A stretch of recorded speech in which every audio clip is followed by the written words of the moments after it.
यशवंतराव चव्हाण यांची आज 41वी पुण्यतिथीवेळी प्रशासकीय अधिकारी नाही असं म्हणत सुप्रिया सुळेंनी नाराजी बोलून दाखवली। एकही प्रशासकीय अधिकारी इथे नाही, सरकारने याची दखल घ्यावी असं सुप्रिया सुळेंनी म्हटलंय। या संदर्भात मुख्यमंत्री फडणवीसांना पत्र लिहिणार असंही सुप्रिया सुळे यांनी स्पष्ट केलंय। सरकार कुणाचंही असो, काही प्रथा या पाळल्या गेल्याच पाहिजेत असं वक्तव्यही सुळेंनी केलंय।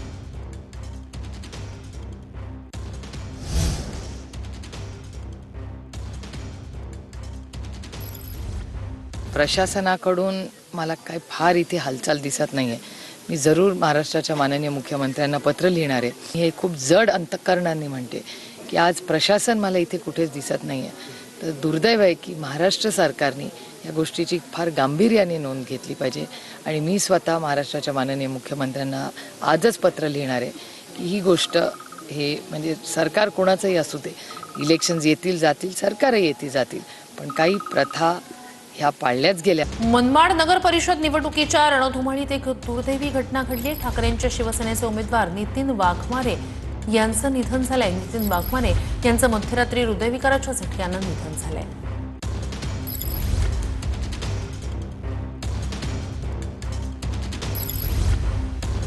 पाहणार आहोत उद्धव ठाकरे संजय राऊत यांची भेट घेणार आहेत। दुपारी 1:30 वाजता ते संजय राऊत यांच्या भेटीसाठी पोहोचणार आहेत अशी माहिती समोर येते। उद्धव ठाकरे दुपारी 1:30 वाजता संजय राऊत यांची भेट घेणार आहेत। ठाकरे राऊतांच्या तब्येतीची विचारपूस यावेळेला करतील। गेल्या काही दिवसांपासून संजय राऊत यांच्यावर उपचार सुरू आहेत आणि आता उद्धव ठाकरे हे राऊतांची भेट घेणार आहेत। संजय राऊत यांच्या निवासस्थानी राऊत यांच्या तब्येतीची विचारपूस उद्धव ठाकरे यांच्याकडून केली जाईल। गेल्या काही दिवसांपासून संजय राऊत यांच्यावर उपचार सुरू आहेत। मध्यंतरीच्या काळात रुग्णालयात त्यांच्यावर उपचार करण्यात आलेले होते, त्यानंतर आता घरीच त्यांच्यावर उपचार सुरू आहेत आणि संजय राऊत यांच्या प्रकृतीची विचारपूस करण्यासाठी उद्धव ठाकरे आज दुपारी 1:30 वाजता पोहोचणार आहेत।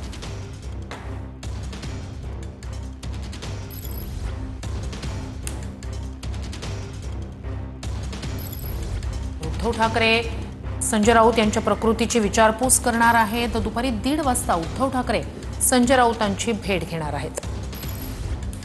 संजय राऊतांवर रुग्णालयामध्ये उपचार सुरू होते, मात्र त्याच्यानंतर आता संजय राऊत घरी आल्यानंतर आता उद्धव ठाकरे घरी जात संजय राऊत यांच्या तब्येतीची विचारपूस करतील। संजय राऊतांवर सध्या उपचार सुरू आहेत, मात्र तरी सुद्धा संजय राऊत यांच्याकडून सोशल मीडियावर राजकीय भूमिका ज्या आहेत त्या सातत्याने मांडल्या जात आहेत।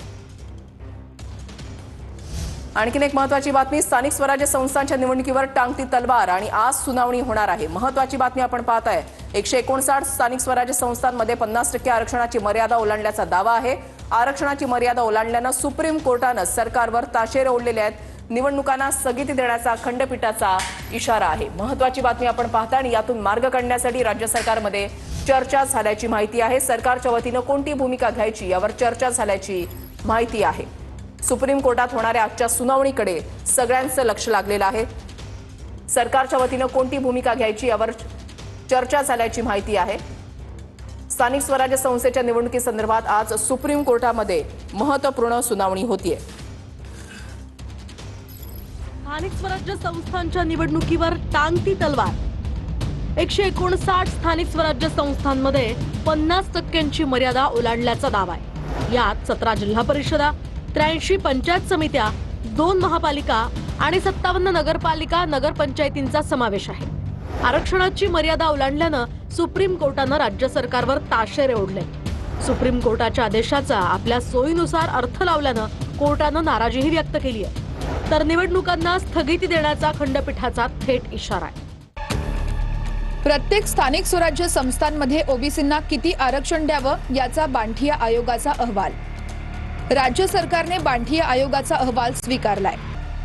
सुप्रीम कोर्टाने स्थानिक स्वराज्य संस्थांच्या निवडणुका घेताना ओबीसी आरक्षणाबाबत बांठिया आयोगाच्या अहवालापूर्वीची स्थिती राहील असे आदेश दिले। असं असतानाही राज्य सरकारने सर्वोच्च न्यायालयाच्या आदेशाचा सोयीनुसार अर्थ लावल्याचा दावा। महापालिका, नगरपालिका आणि जिल्हा परिषदांमध्ये ओबीसींसाठी सरसकट 27% आरक्षण लागू करण्याचे आदेश दिले।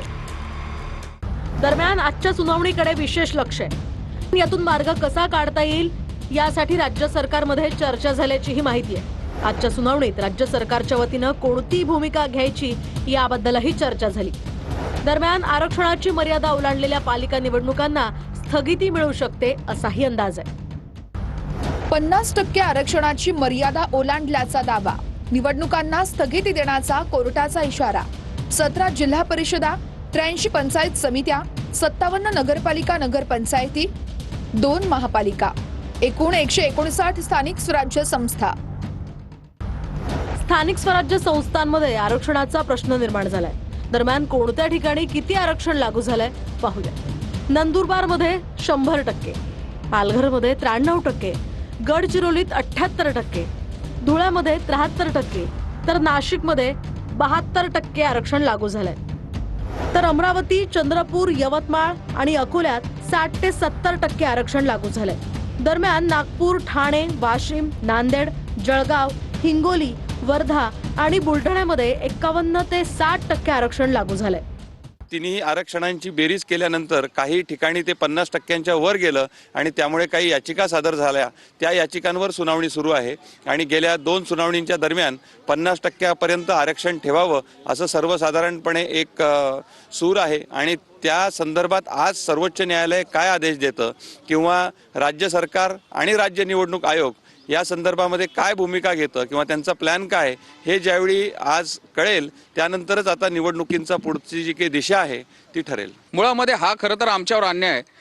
कृष्णमूर्तींनी जी 50%ची अट घालून दिलेली आहे ते कॉन्स्टिट्युशनल मॅन्डेट असं समजलं जातं, परंतु त्या विरोधात पण आम्ही नक्की विचार करू, कारण की तिथं आमचा संविधानिक अधिकाराला कुठंतरी हानी पोचते. 50%च्या मर्यादा ट्रायबल एरियामध्ये जर ट्रायबल पॉप्युलेशन जास्त असेल तर तिथं ओबीसीची पण मर्यादा वाढवून देण्यात यावी किंवा प्रोपोर्शनेट आरक्षण देण्यात यावं अशी आमची पुढची मागणी असेल. पण सद्य परिस्थितीमध्ये 50%च्या अधीन राहून 27% जिथं जागा आता पुनर्प्रस्थापित आहे तर तसे आरक्षण घेण्यात यावं. आमच्या करू त्या बाठिया कमिशननुसार घेऊ नये अशी आमची भूमिका असणार आहे. आमचे एवढीच म्हणणं होतं की ओबीसी जो 18 पगड जाती 12 बोलतेदार वर्ग आहे या वर्गाचं 27% आरक्षण जे दिलं गेलं पाहिजे ते महाराष्ट्र सरकार आणि राज्य निवडणूक आयोगाच्या माध्यमातून आरक्षणाचा निर्णय हा अत्यावश्यक होता. पण 50%च्या वर गेल्यामुळं आता सुप्रीम कोर्ट त्यामध्ये काय